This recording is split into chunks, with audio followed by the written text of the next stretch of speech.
Hello from another sunny day in paradise.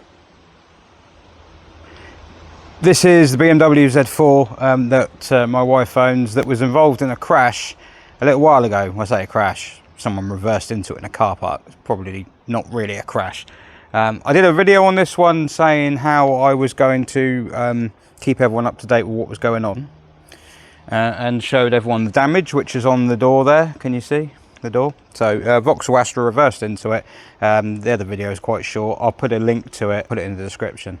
But that gives you the background story.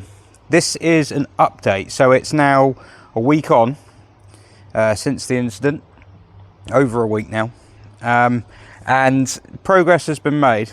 So we started off quite nervously because I didn't think that we were getting anywhere with the person who backed into us. He didn't respond to my wife, and then he didn't respond to me, which was okay, red flag. Rang my insurance company, who've been good as gold, and they pointed out something actually which I'm going to be completely transparent, I didn't really consider.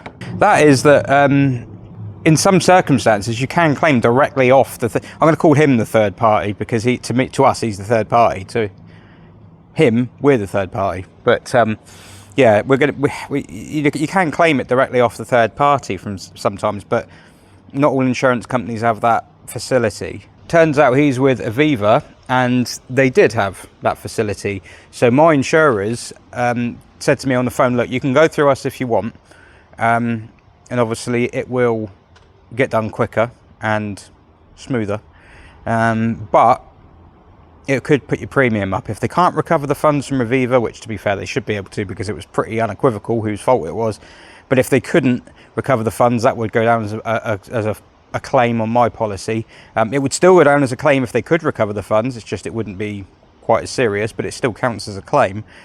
He said if you do manage to claim on them, then we just have it as record only, so it doesn't affect your premium going forward. So I had some thinking, and I thought, well, actually let's try the third party. Let's go direct to Aviva and see if they'll talk to me, because I didn't even know if he'd reported it.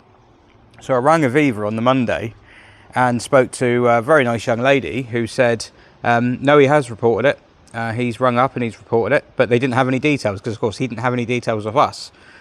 We had his details, he didn't have ours. We were gonna, well, that's why we messaged him to send him the details, but he never came back. Anyway, yeah, spoke to Aviva, and basically he'd already rung up, he'd admitted liability, there was no issue with that. So she said, well, the assessor will be in touch, can you send us some pictures? So I sent some pictures of the car, and the assessor got in touch yesterday. Was it yesterday or the day before? Doesn't matter, does it? You don't know what day this is. Got in touch, and he said basically along the lines of what I was thinking, where he thought a cash in lieu settlement would be the best thing. So that's what he's proposing. The figure they offered was actually pretty fair. So I started this little series of videos thinking it was going to be some kind of drama and everything, because God knows I need the views, and I'm probably just going to sign it off, because I just think they're going to pay a cash in lieu direct to us.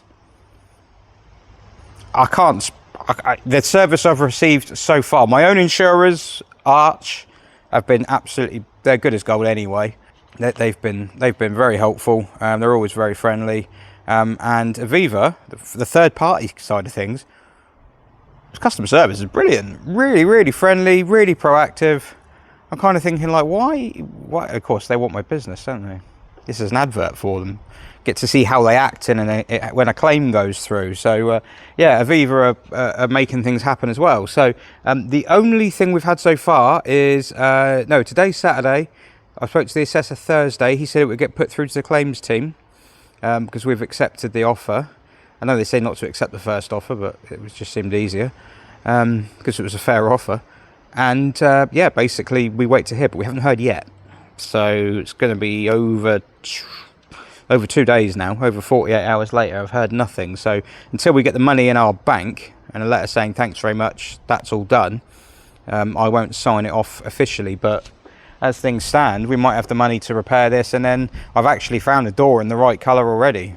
I don't think it's in very good condition, so there is that. But we might be able to buy second-hand parts and tart the whole car up. So we might be able to turn a bad thing into a good thing, possibly. But bottom line is the money will sort the car out. So, and no one will be out of pocket. I won't be out of pocket on time, and we won't be out of pocket fixing it, as long as the money comes through. So, yeah, not much of a video to walk around and edit, and yeah, it's just a talking one really, isn't it? With a car in the background. But, yeah, I thought it was going to turn into a big drama, and it hasn't. So, yeah, I'm not very good at this Jeopardy thing. In terms of advice that I can give you, if you find yourself in a similar situation, obviously get all the details. What should we have done at the time?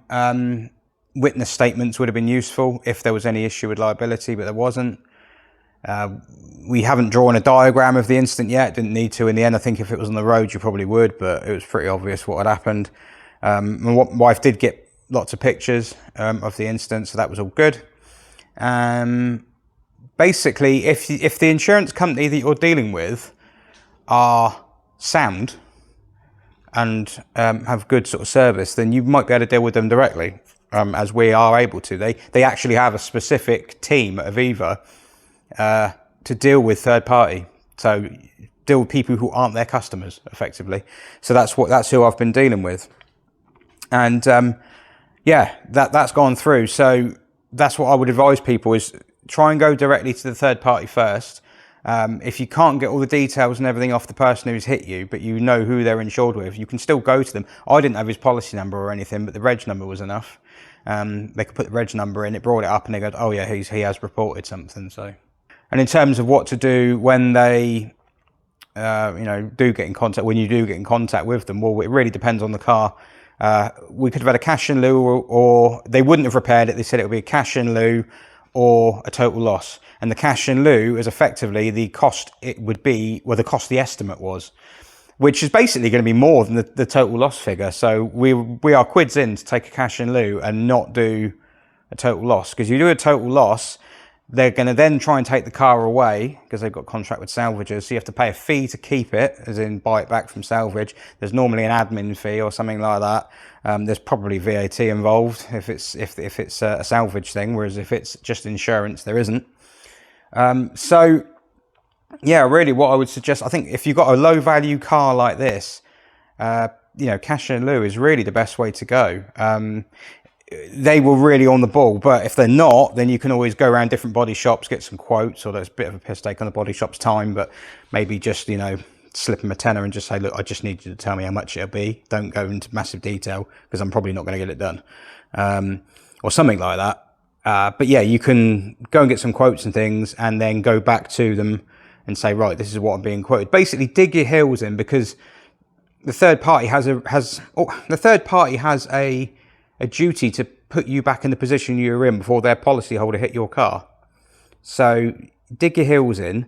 You're not necessarily wanting it to be written off. You're not necessarily wanting it to be repaired because it's an old car and they're not going to repair it. I mean, if they do, great, but if they tried repairing that, it would have ended up being different colours anyway. So yeah, I think really cash in lieu settlement is a good way to go about things. You basically get the cost of the repair back. So I'd recommend that. It means there's no marker on the car. Although there is actually a marker on that car, but that'll be for another video. Anyway, hope some of this helps you out. I was hoping, well, no, I wasn't hoping, but I thought this was going to be a long, drawn out, painful affair, and I could take you on a journey all the way through it, but it's not going to happen like that by the look of it, unless they dig their heels in and change their mind for some reason, in which case there'll be another video coming up. But otherwise, that's the video on the Z4 done. Next one we do, I'll film repairing it. There we go. We'll film the repairs. That'll be a little bit later. But yeah, anyway, hope you're having a nice time wherever you are, whatever you're doing. Don't crash into people. It's just paperwork.